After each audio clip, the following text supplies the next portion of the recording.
नमस्कार दोस्तों, मेरे चैनल पर आपका हार्दिक स्वागत है। उम्मीद करता हूँ कि मेरे द्वारा बनाए जा रहे वीडियो आपको पसंद आ रहे होंगे और जो मैं पढ़ा रहा हूँ वो आपको अच्छे से समझ में भी आ रहा होगा। अगर किसी प्रकार कोई दिक्कत भी होती है तो आप कमेंट कर सकते हैं और लाइक शेयर भी करते होंगे वीडियो को, और उम्मीद करता हूँ चैनल को सब्सक्राइब भी कर लिया होगा।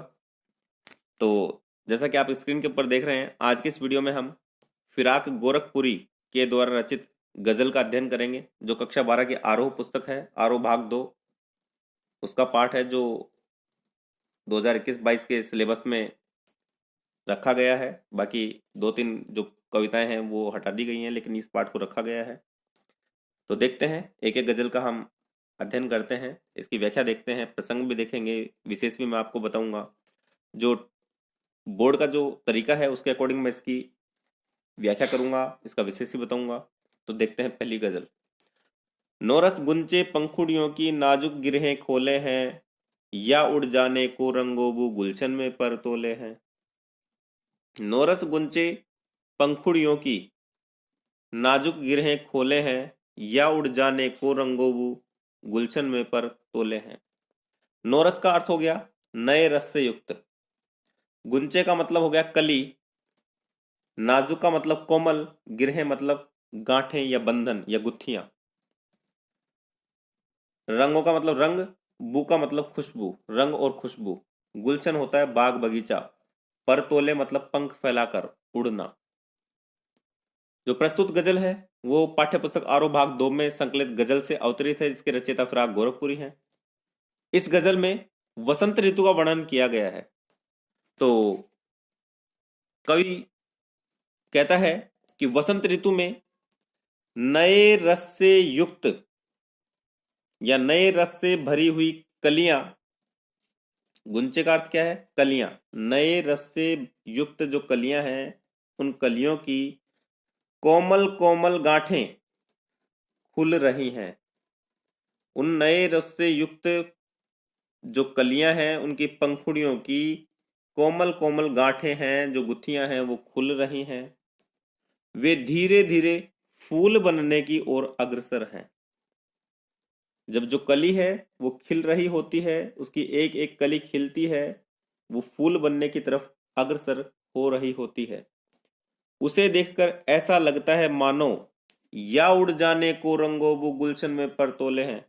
इसे देखकर ऐसा लगता है मानो रंग और खुशबू, रंगोबू मतलब रंग और खुशबू दोनों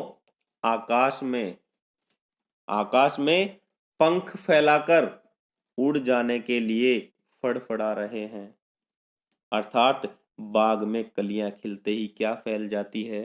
खुशबू ही खुशबू फैल जाती है। फिर से देखते हैं एक बार। नौरस गुंचे पंखुड़ियों की नाजुक गिरहें खोले हैं, या उड़ जाने को रंगोबू गुलशन में पर तोले हैं। कवि कहता है कि वसंत ऋतु में नए रस से युक्त कलियों की जो पंखुड़ियां हैं वो अपनी नाजुक गिरहें खोल रही हैं, कोमल कोमल बंधनों को खोल रही हैं। अर्थात वो फूल बनने की ओर अग्रसर हैं। जो कली है वो फूल बन रही है। उसे देखकर ऐसा लगता है मानो क्या? रंग और खुशबू दोनों आकाश में अपने पंख फैलाकर उड़ जाने के लिए फड़फड़ा रही हूं। अर्थात बाग में कलियां खिलते ही खुशबू फैल जाती है। इसके विशेष में हम इस प्रकार के पॉइंट बना सकते हैं, लिख सकते हैं कि प्रकृति की सुंदरता का वर्णन किया गया है, उर्दू फारसी भाषा का प्रयोग किया गया है, प्रसाद गुण है, रंग और खुशबू पर मानवीय क्रियाओं के आरोप से यहाँ पे कौन सा अलंकार हो जाएगा? मानवीकरण अलंकार हो जाएगा। और छंद जो है वो कौन सा है? गजल छंद है। इतने पॉइंट काफी होते हैं विशेष में। अगर इस प्रकार से हम व्याख्या करेंगे तो हमें पूरे नंबर मिलने के चांस रहते हैं। तो अगली गजल देखते हैं। तारे आंखें झपकावे है, जर्रा जर्रा सोए है, तुम भी सुनो हो यारो, शब में सन्नाटे कुछ बोले हैं। हाँ, जर्रा जर्रा। पहले झपकावे का देख रहे। झपकावे मतलब बंद करते और खोलते। जर्रा जर्रा का मतलब होगा कण कण। सृष्टि का जो कण कण है उसके लिए कहा गया। शब बोलते हैं रात को, सन्नाटा मतलब जो मौन होती है, जो चुप्पी होती है, उसको बोलते हैं सन्नाटा। जब हवा की सी आवाजें सुनाई देती हैं, सब कुछ शांत होता है, चारों तरफ शांति व्याप्त होती है, उस वक्त हमें हवा की आवाजें सुनाई देती है, उसे सन्नाटा कहते हैं। इस गजल में रात के तारों का सौंदर्य वर्णन किया गया है। व्याख्या में हम कहेंगे कि कवि कहता है या गजलकार फिराक गोरखपुरी कहते हैं कि रात ढल रही है और तारे भी आंखें झपका रहे हैं। कि रात ढल रही है, तारे भी आंखें झपका रहे हैं और इस सृष्टि का कण कण सोया हुआ है या सो रहा है। इस समय सृष्टि का कण कण सो रहा है, अर्थात शांत है। कवि अपने मित्रों से कहता है, तुम भी सुनो हो यारो। कवि अपने मित्रों से कहता है कि हे मित्रों, तुम भी सुनो। सब में सन्नाटे कुछ बोले हैं, रात में पसरा यह सन्नाटा भी कुछ कह रहा है, अर्थात यह भी अपनी वेदना प्रकट कर रहा है। विशेष में हम पॉइंट बना सकते हैं कि प्रकृति के सौंदर्य का वर्णन किया गया है। जर्रा जर्रा में पुनरुक्ति प्रकाश अलंकार है। सन्नाटे का बोलना में मानवीकरण अलंकार है और विरोधाभास अलंकार भी है इसमें। सन्नाटा और फिर बोलता, मतलब सन्नाटा कैसे बोलेगा? तारों का मानवीकरण किया गया है, उर्दू शब्दावली है, गजल छंद है। अगली गजल देखते हैं। हम हो या किस्मत हो हमारी, दोनों को एक ही काम मिला। किस्मत हमको रो लेवे है, हम किस्मत को रोले हैं। किस्मत मतलब भाग्य, किस्मत मतलब भाग्य। एक का मतलब एक और लेवे है मतलब लेती है। इस गजल में मनुष्य के दोषारोपण करने की प्रवृत्ति के बारे में बताया गया है कि मनुष्य जो दोष लगाता ना एक दूसरे के ऊपर कि नहीं तेरे कारण से, तेरे कारण से, और अपनी बार बार बात में अपनी किस्मत को दोष देता है कि मेरी तो किस्मत ही खराब है। उस विषय में वर्णन करते हुए कवि ने कहा है, कवि कहता है कि संसार में मैं और मेरी किस्मत, हम हो या किस्मत हो हमारी, कि मैं और मेरी किस्मत दोनों एक जैसे ही हैं। हम दोनों को एक ही काम मिला है। क्या? किस्मत हमको रो लेवे है, हम किस्मत को रोले हैं।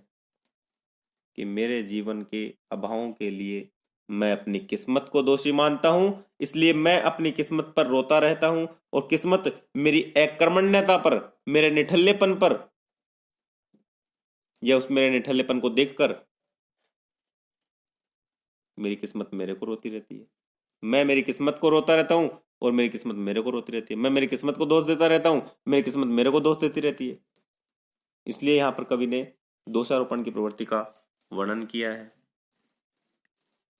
और मनुष्य की निठल्लेपन की प्रवृत्ति के बारे में भी बताया है कि मनुष्य काम तो करता नहीं है और अपनी किस्मत को दोष देता रहता है। विशेष में हम कह सकते हैं कि अकर्मण्यता और निराशा पर व्यंग्य किया गया है। उर्दू फारसी शब्दों का प्रयोग किया गया है। गजल छंद है। किस्मत पर मानवीय क्रियाओं का आरोप होने के कारण से यहाँ पर मानवीकरण अलंकार भी हो जाता है।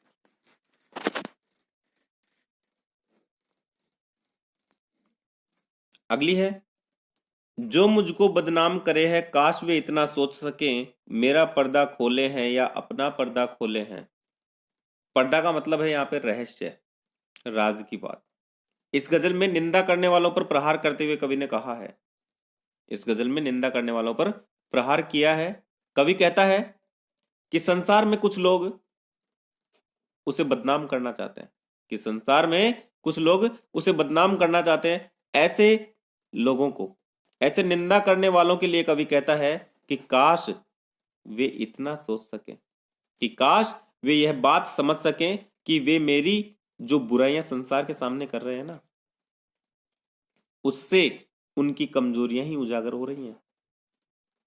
वे मेरा पर्दा खोलने के बजाय अपना पर्दा खोल रहे हैं, अर्थात अपनी कमियों को या अपनी कमियों के राज को लोगों को बता रहे हैं कि हमारी आदत देखो कितनी गंदी है, हम लोगों की बुराइयां कर रहे हैं, हम लोगों के राज की बात खोल रहे हैं, मतलब वो अपनी कमियां लोगों के सामने उजागर कर रहे हैं। तो इस प्रकार से इस गजल में निंदा करने वालों पर प्रहार किया गया है। फिर से देखते हैं, जो मुझको बदनाम करे हैं, काश वे इतना सोच सके, मेरा पर्दा खोले हैं या अपना पर्दा खोले हैं। कवि कहता है कि संसार में कुछ लोग उसे बदनाम करना चाहते हैं। ऐसे निंदा करने वालों के लिए कवि कहता है कि काश वे यह बात समझ सकें कि मेरी जो बुराइयां संसार के सामने वे कर रहे हैं ना, उससे उनकी कमजोरियां ही उजागर हो रही हैं। वे मेरा पर्दा खोलने के बजाय अपना पर्दा खोल रहे हैं, अर्थात अपनी कमियों के राज को लोगों को बता रहे हैं। विशेष में हम ये पंक्तियां कह सकते हैं, ये बातें बता सकते हैं कि दूसरों को बदनाम करने वालों पर व्यंग्य किया गया है, उर्दू भाषा का प्रयोग है, गजल छंद है, पर्दा खोलना मुहावरे का सुंदर प्रयोग किया गया है, रहस्य खोलना। और पांचवी गजल है, तेरे गम का पासे अदब है, कुछ दुनिया का ख्याल भी है।